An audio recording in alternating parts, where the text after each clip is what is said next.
오늘 말씀은 갈라디아서 2장 19절에서 21절입니다. 갈라디아서 2장 19절에서 21절의 말씀입니다. 같이 한 목소리로 읽겠습니다. 시작.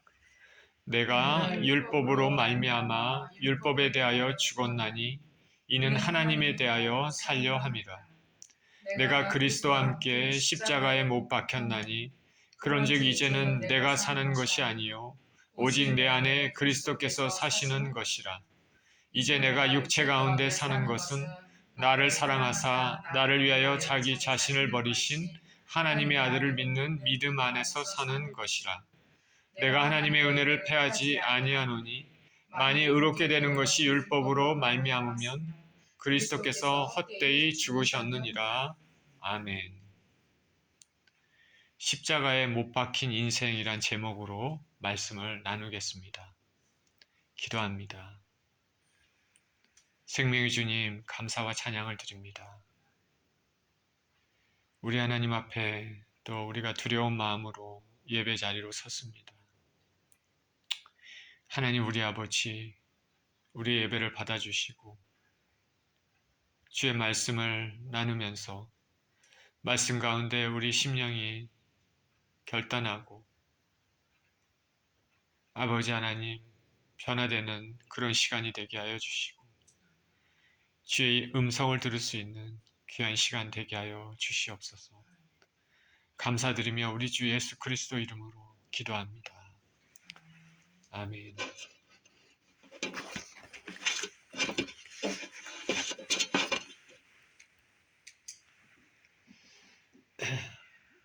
설로 역정에 보면 여러 가지 비유들이 많이 나와 있는데 그 비유들을 하나하나 보면은 참 흥미롭고 탁월합니다.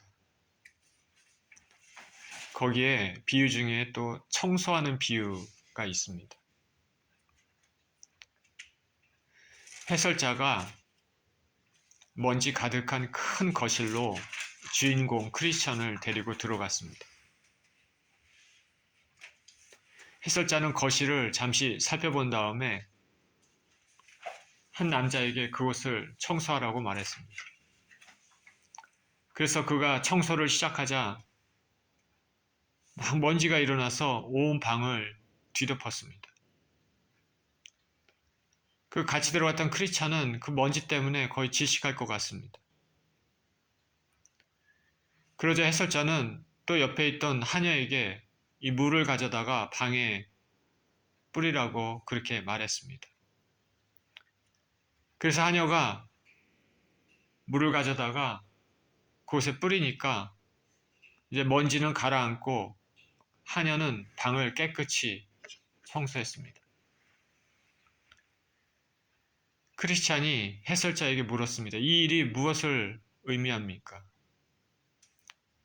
그랬더니 해설자가 하는 말이 이 거실은 복음을 통한 하나님의 은총에 의해서 아직 신성하게 되거나 깨끗하게 되지 못한 인간의 마음이다 라고 얘기합니다.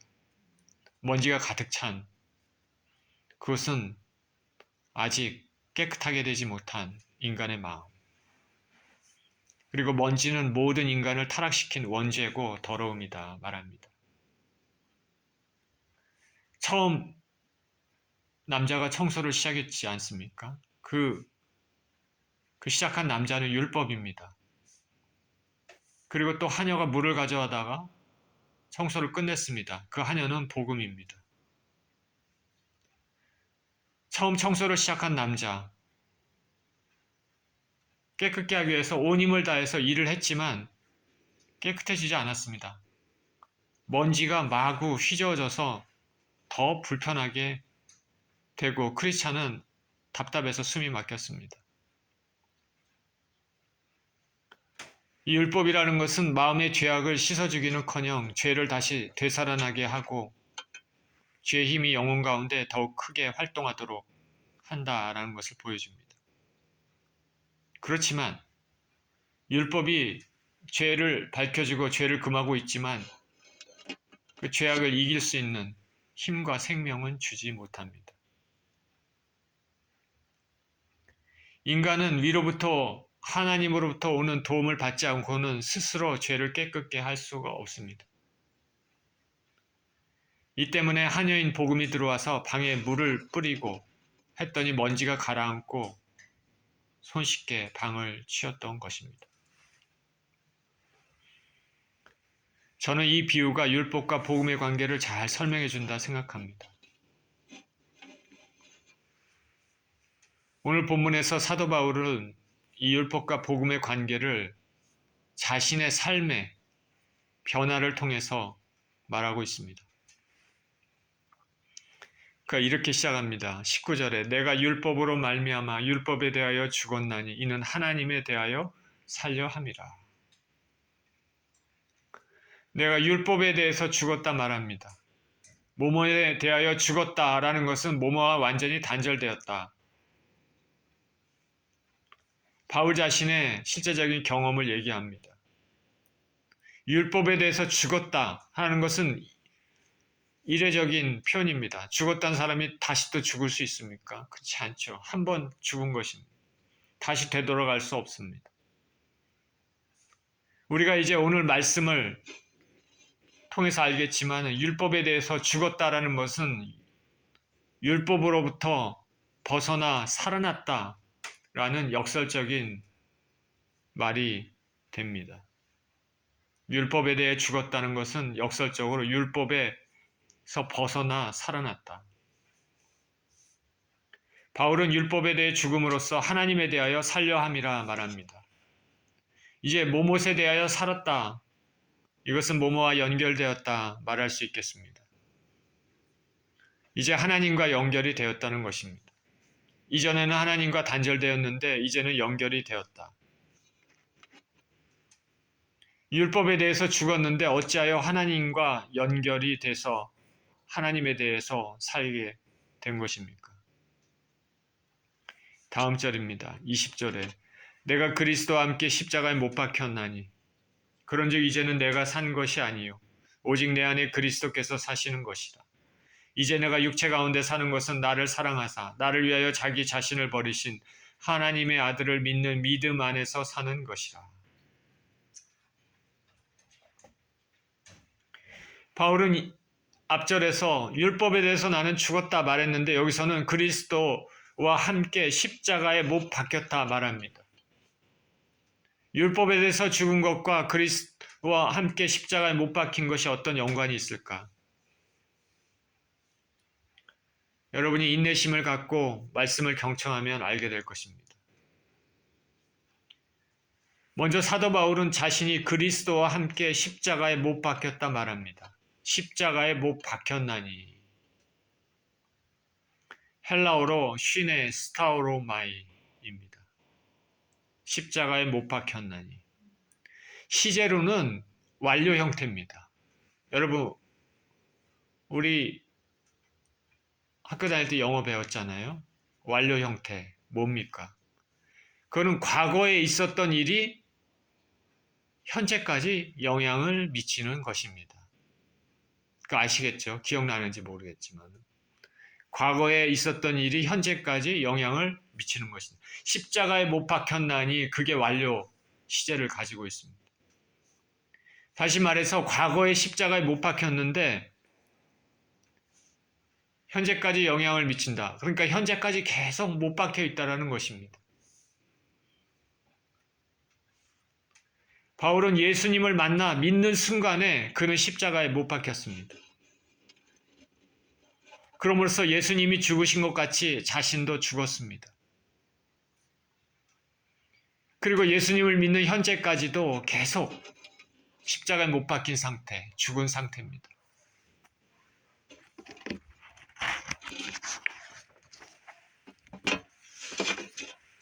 사도 바울이 완료 형태로 이 말을 하는 것은 수동적으로는 예수님을 만나서 그 믿는 그 순간부터 그 믿음 그대로 사는 현재까지 예수님과 함께 쭉 십자가에 못 박혀 있는 그런 상태이고, 또한 바울이 자기가 고백하잖아요. 십자가에 못 박혔나니. 이 고백을 통해서 능동적으로는 처음 예수님을 만나 영접한 그 순간부터 지금까지 자기는 끊임없이 십자가에 못 박힌 죽은 상태로서의 삶을 살기 위해서 싸우고 있다는 것을 의미를 합니다. 자신의 죄된 자아를 죽이면서 지금까지 살고 있는 바울의 영적 전쟁입니다. 내가 십자가에 못 박힌 삶을 지금까지 유지하기 위해서 계속 싸우는 것이죠. 저와 여러분이 진정으로 예수 그리스도를 믿고 있다면 예수님을 믿는 그 순간에 십자가에 못 박힌 것입니다. 저와 여러분은 예수님과 함께 십자가에 못 박혔고 그 이후로 그 믿음대로 지금도 그 믿음대로 살고 있다면 현재까지 계속 못 박혀 있는 것입니다. 십자가에 못 박혔다는 것은 뭡니까? 죽음입니다. 저와 여러분은 죽었습니다. 예수 그리스도를 진정으로 믿는 순간 저와 여러분은 죽었고 현재까지도 그 가지고 있는 믿음으로 인해서 계속 죽은 상태입니다. 그 믿음으로 말미암아 예수님의 그 죽음과 동참한 것입니다. 그러면 무엇에 죽었습니까?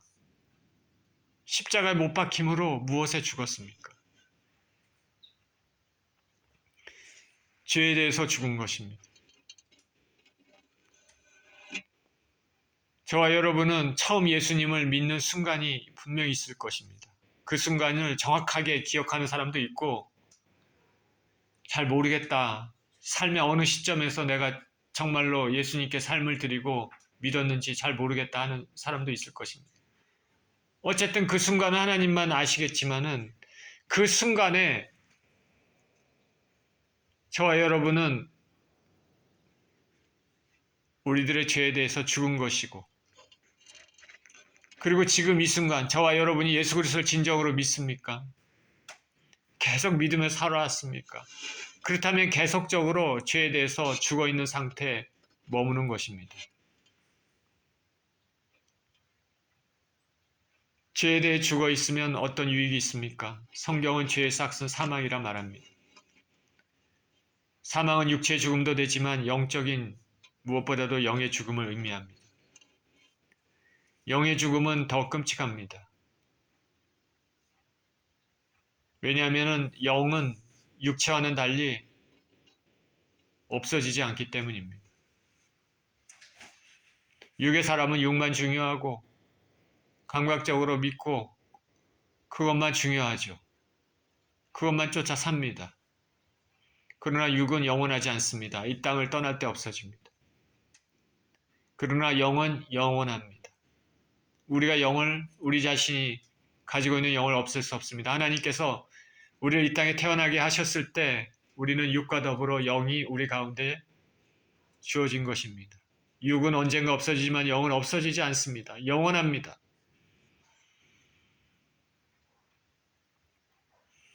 죄에 대한 죽음,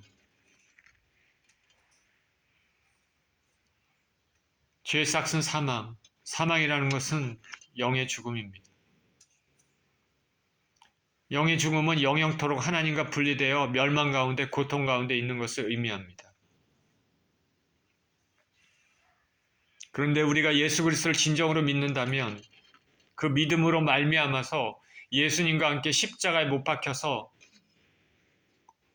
죄의 결과에 대해서 죽은 것입니다. 그렇기 때문에 우리는 승리한 것입니다. 예수 그리스도를 믿음으로 말미암아 이런 은혜에 동참할 수 있는 것입니다.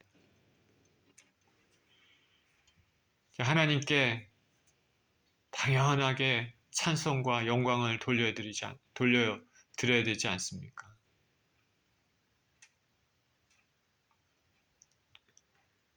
사도 바울은 이 사실을 알기에 본문에서 뭐라고 해야 합니까? 그러므로 이제부터는 자신 안에 자신이 사는 것이 아니고 그리스도께서 사시는 것이다 말하고 있습니다.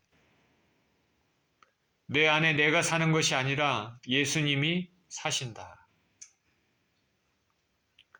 다시 말해서 옛 자신의 자아는 올드 셀프는 죽고 새로운 자아를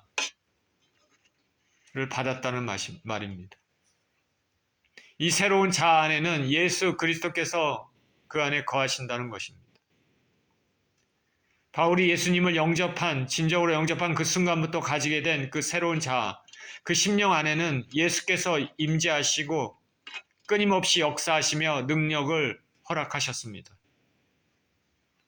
그렇기 때문에 바울은 그 험난한 인생길에도 오직 예수님을 위해 이방의 복음을 전하고 교회를 세우며 고난을 감당했습니다. 예수님 믿기 전에 그렇게 교만하고 자존심이 강했고 유대인 중에 유대인이고 바리새인 중에 바리새인이었던 바울은 이제 예수님과 함께 죽었다고 고백하고 그 예수 그리스도께서 자신 안에 산다고 고백합니다. 완전한 변화입니다.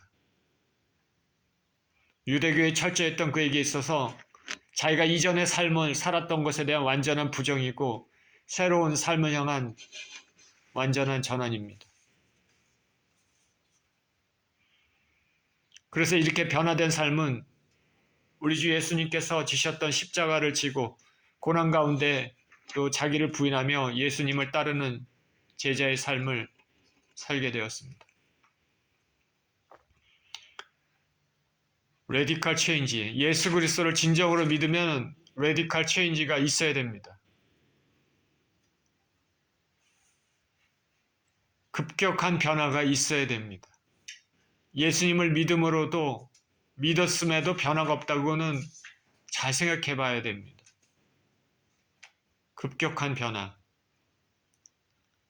어떤 사람이 그렇습니다. 사람이 인생을 살면서 진짜 완전히 변화되는 거는 그렇게 보지 못했다. 그렇게 보지 못했다는 말은 본 경우도 있다는 것이죠. 드물지만. 그러나 그렇게 드물게 변화된 사람들의 삶을 보면 어떤 경우가 그러냐? 완전히 죽었을 때 그렇다면. 삶을 통해서 어떤 고난과 역경 혹은 정말 어떻게 해보지 못하는 병에 걸려서 그럴 때 사람들이 그때 변할 가능성이 많다고 얘기합니다. 그만큼 사람은 변하기가 힘든 존재입니다. 근데 예수 그리스도를 진정으로 믿는 사람들은 그와 같이 변해야 된다는 것이죠. 완전한 변화입니다.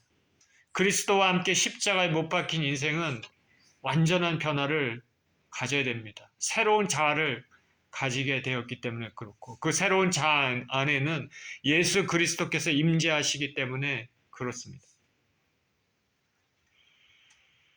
능력으로 계셔서 하나님의 기뻐하시는 일, 성령의 역사하심에 따라 인생을 살아갑니다.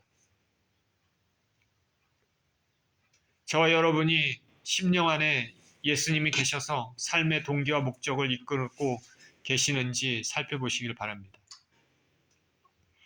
요한복음 15장에서 예수님은 나는 참 포도나무요 너희는 가지니 저가 내 안에 내가 저 안에 있으면 열매를 많이 맺나니 나를 떠나서는 아무것도 할 수 없음이라 말씀합니다.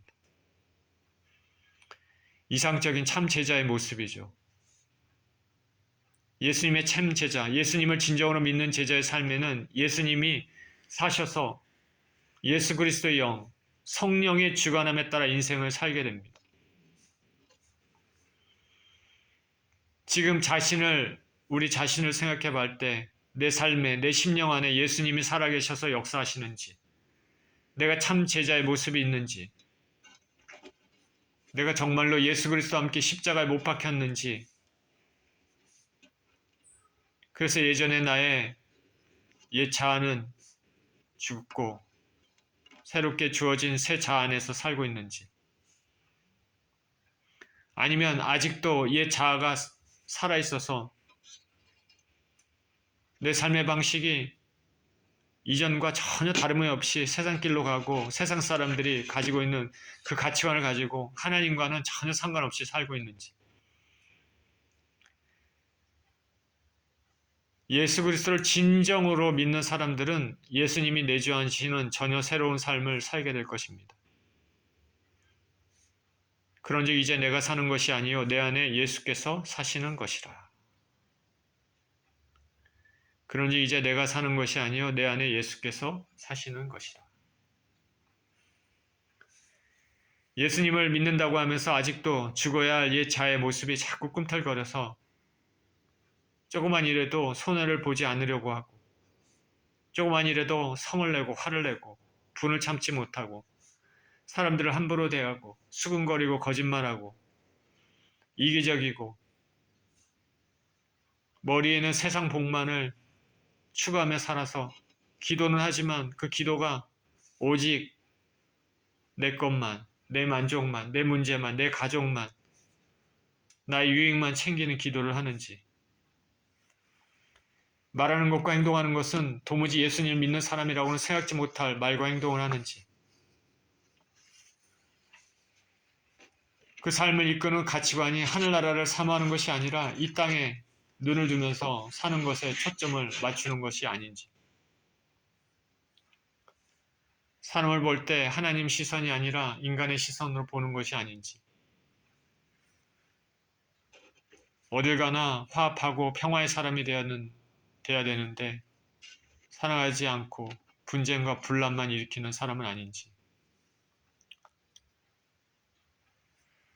그래서 예수님이 진정 그 안에 거하는 삶이 삶인지 아닌지, 맞는지 우리가 생각해 봐야 될 것입니다. 우리가 진정 내 안에 예수님 믿는 사람으로서의 표정이 나타나야 되겠지요.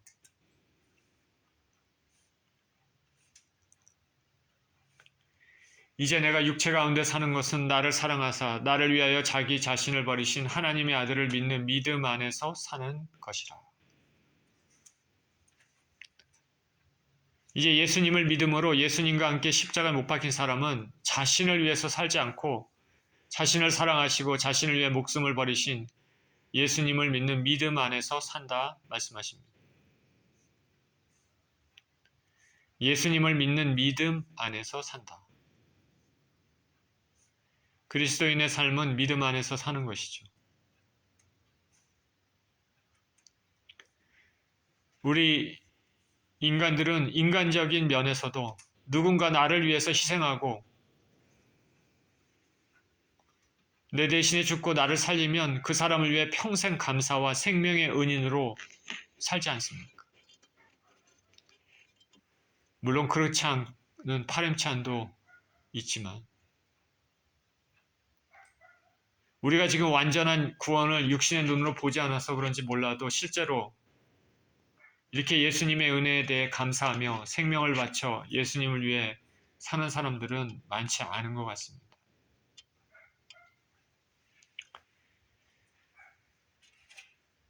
그게 사실 우리의 딜레마죠. 그러나 우리가 그날에 주님께서 우리를 당신의 나라로 영접해 주신다면 우리가 이 땅에서 주님께 받았던 은혜에 합당한 삶을 살지 않았던 것에 대하여 부끄러움을 느낄지 모르겠습니다.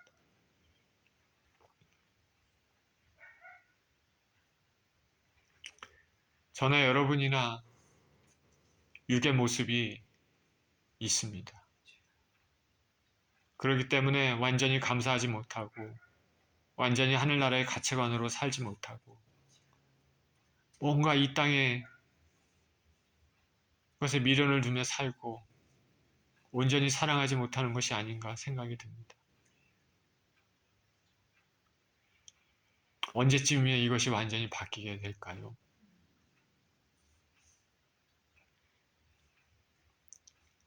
하나님의 아들을 믿는 믿음 안에서 사는 것이다. 믿음 안에서 산다. 이제 초반에 제기된 율법과 십자가에 못 박힘, 하나님을 향한 산 것에 관해 믿음의 관점에서 설명드리겠습니다. 본문 갈라디아에서 믿음 안에서 산다라는 의미는 명확합니다. 믿음은 율법과 서로 정반대의 위치에 있습니다. 바울은 과거 유대교의 바리새파에 충실한 삶을 살았습니다. 율법을 지켜서 의롭게 되려고 노력했습니다. 그러나 예수님 믿기 전에는 몰랐지만 그 자신이 죄의 실체에 대해서 모른 것이죠. 예수님을 믿고 난 후에 죄의 실체에 대해서는 알고 자기가 육신의 노력으로 애써도 죄의 문제를 해결할 수 없음을 알았습니다. 그래서 그는 이렇게 고백합니다. 오호라 나는 공고한 사람이로다. 이 사망의 몸에서 누가 나를 건져내랴. 그의 경험대로 율법에 대해 자각할수록 자신의 죄에 대해서 점점 깨닫게 되고 죄를 온전히 해결할 수 없는 자신을 알게 됐습니다. 그러나 이제 예수님을 믿음으로 율법의 요구를 완전히 지키시고 십자가에 달려 죽으신 그 예수님을 믿음으로 더 이상 율법에 지배되지 않는 예수님을 믿는 믿음으로 사는 삶을 살게 됐습니다. 예수 그리스도의 죽으심은 율법의 요구를 이루려 함이라고 성경은 분명히 말합니다. 로마서 8장 1절에서 4절에는 이렇게 얘기합니다. 그러므로 이제 그리스도 예수 안에 있는 자에게는 결코 정죄함이 없나니 이는 그리스도 예수 안에 있는 생명의 성령의 법이 죄와 사망의 법에서 너를 해방하였습니다. 율법이 육신으로 말미암아 연약하여 할 수 없는 그것을 하나님은 하시나니 그 죄로 말미암아 자기 아들을 죄 있는 육신의 모양으로 보내어 육신의 죄를 정하사 육신을 따르지 않고 그 영을 따라 행하는 우리에게 율법의 요구가 이루어지게 하려 하심이니라.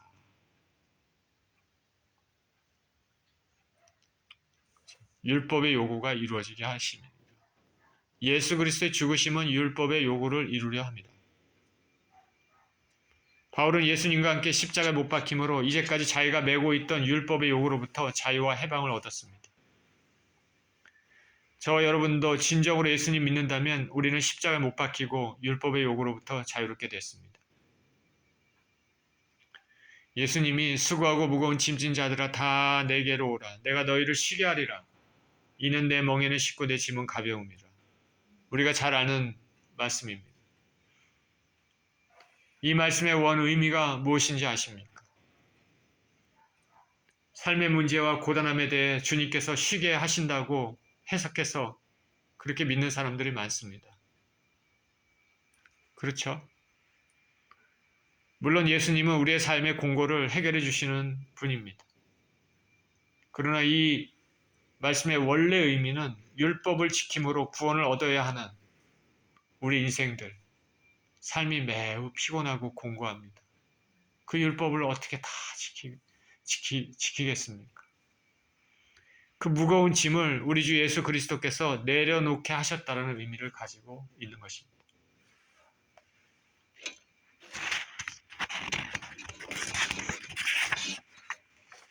(21절입니다) 내가 하나님의 은혜를 패하지 아니하노니 만일 의롭게 되는 것이 율법으로 말미암으면 그리스도께서 헛되이 죽으셨느니라. 의롭게 되는 것이 율법을 통해서라면 예수님의 죽음은 헛된 것이다 말합니다. 다시 말해 의롭게 되는 것은 예수님의 죽음을 통해서다. 우리가 구원을 얻기 위해서 다른 데 가면 안 됩니다. 구원의 길은 오직 예수 그리스도.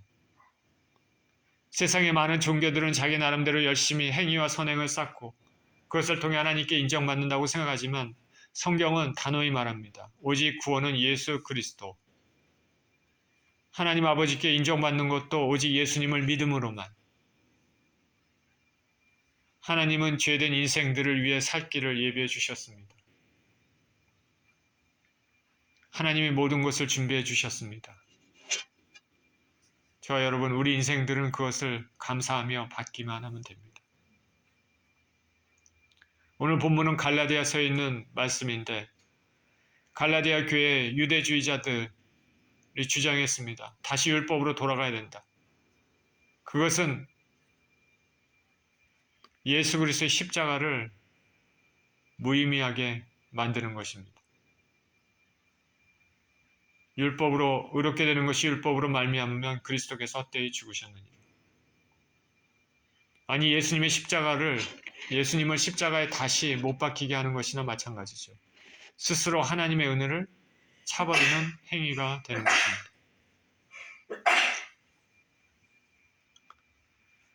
여러분, 누군가 나를 위해 선한 마음으로 모든 것을 준비해 놓고 와서 값없이 즐기라고 하는데 애써 무시하면 얼마나 어리석습니까? 하나님이 우리를 위해서 진수성찬을 준비하셨는데 와서 먹고 마시라 하는데 그냥 굶겠다 하면 얼마나 어리석습니까? 자신에게도 손해고 준비해준 분까지 모독하는 행위입니다. 사실 많은 사람들이 이렇게 신앙생활을 하고 있는 것이 사실입니다. 그리고 진정으로 예수 그리스도를 믿지 않는 그 인생을 사는 것이 사실입니다. 왜냐하면 지금도 수많은 사람들이 하나님께서 차려준 구원의 상을 걷어차고 있기 때문에 그렇습니다.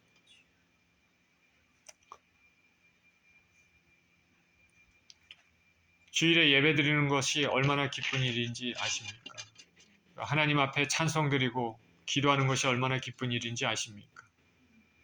존귀하신 주님께 나의 마음을 드리는 것이 얼마나 기쁜 일인지 아십니까? 근데 많은 사람들은 이 기쁨을 모릅니다.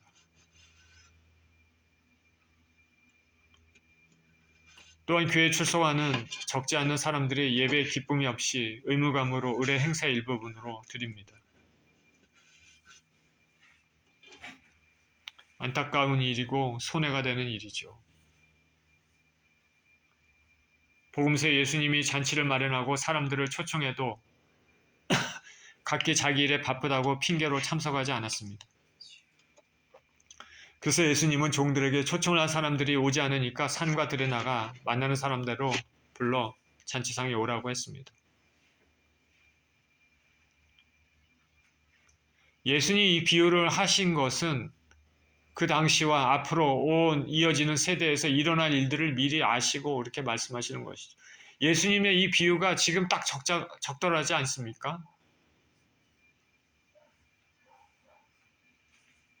지금 우리 시대에 일어나고 있는 일들을 그대로 말씀합니다.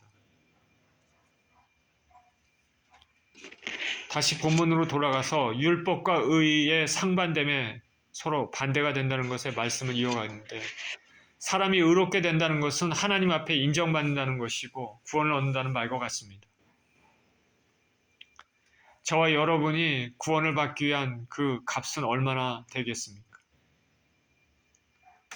내가 하나님 앞에 얼마만큼의 선행을 쌓고 쌓아야지 하나님께서 야 됐다 인정하는 수준이 되고 그 대가로 내가 영혼의 구원을 받을 수 있습니까? 우리 영혼의 구원의 값은 값어치로 환산할 수가 없습니다. 지금 세상에서 가장 부자가 누굴까? 일론 머스크라는 사람입니까? 테슬라. 그 사람의 재산이 2,500억 달러 가깝다고 들은 적이 있습니다. 2,500억이 아니라 2,500억 달러입니다. 곱하기 얼마나 해야 됩니까?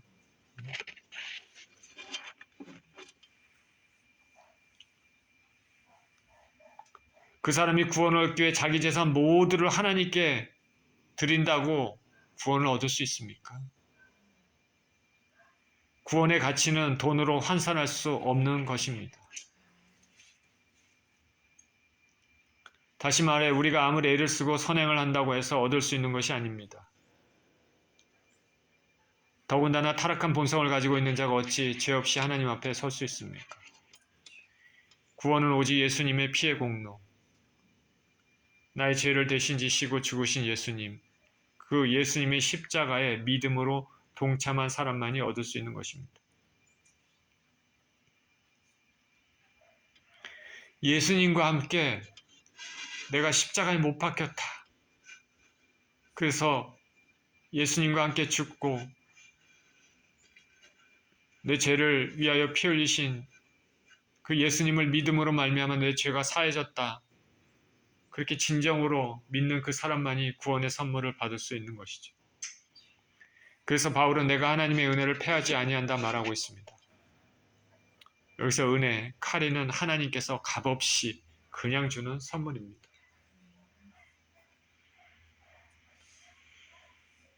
예수님은 말씀하십니다. 내가 곧 길이요 진리요 생명이니 나로 말미암지 않고는 아버지께로 갈 자가 없느니라. 제가 오늘 기도할 때도 그렇게 기도했는데 이스라엘과 팔레스타인의 전쟁을 통해서 그 사람들이 참 그 삶이 얼마나 괴롭고 공고하고, 우리는 지금 이렇게 이 땅에 살고 배고프면 밥 먹고 목마르면 물 마시고 지저분하면 씻고, 그 씻는 것도 날씨가 추우니까 참 불편해서, 그런데 그 전쟁통에 있는 사람들은 그 어떻게 살까? 참 가련하지 않습니까? 그런데 오늘 기도 드린 것처럼 더 가련한 것이 뭐냐면, 그들의 그 삶에서 예수 그리스도가 없다는 것에 대해서 얼마나 그 이 땅에서 그렇게 공고하고 고통스럽게 살다가 죽어서 영원히 멸망받으면 참으로 불쌍한 인생들 아닙니까? 유대인들은 유대인대로 예수님을 메시아로 인정하지 않고, 팔레스타인들은 잘못된 신을 신고 잘못된 신을 믿고 그렇게 살아가고 있으니까 참 구원의 은혜가 얼마나 귀한지 여러분 생각해 봐야 됩니다. 저와 여러분이 어떻게 해서 예수 그리스도를 믿게 되고 예수님이 그런 은혜를 주셨는지 생각해 봐야 되는 것이죠.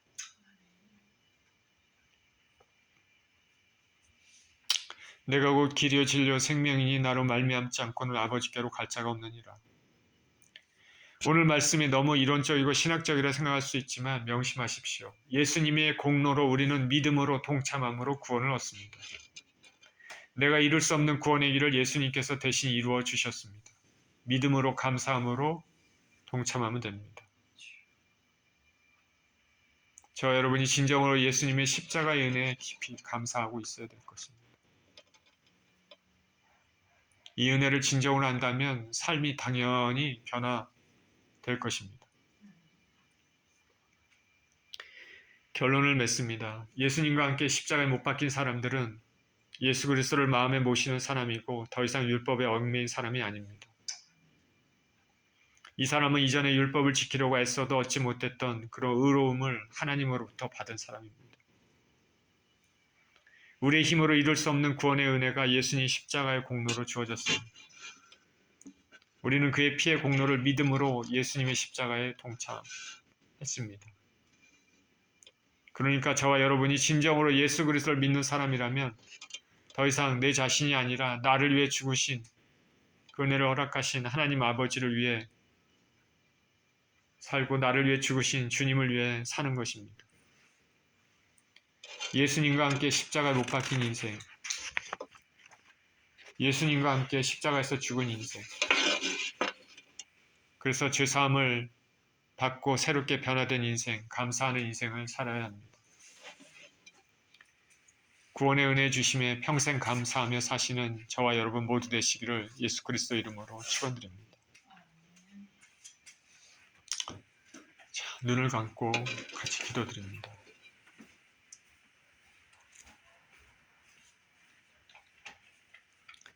하나님 우리 아버지, 이 죄된 인생이 어떻게 해서 예수님을 믿게 되었는지 그 은혜에 감사와 찬송을 드립니다. 우리가 예수님을 정말 마음 가운데 간직하고 있다니, 그 믿는 순간부터 예수님과 함께 십자가에 못 박힌 것이고, 그래서 나의 옛 자아는 죽고 새롭게 허락하신 새로운 자, 우리 주 예수 그리스도를 높이고 찬양하며 경배하고 그를 위해 살고자 하는 새로운 자가 우리에게 주어졌습니다. 진정 우리 삶에 예수 그리스도를 믿는 그런 표징이 있도록 우리를 축복하여 주시고, 우리 삶에 하나님께 영광을 드리고 예수 그리스도의 은혜에 감사하는 그런 인생이 되도록 축복하여 주옵소서. 감사드리며 우리 주 예수 그리스도 이름으로 기도합니다. 아멘.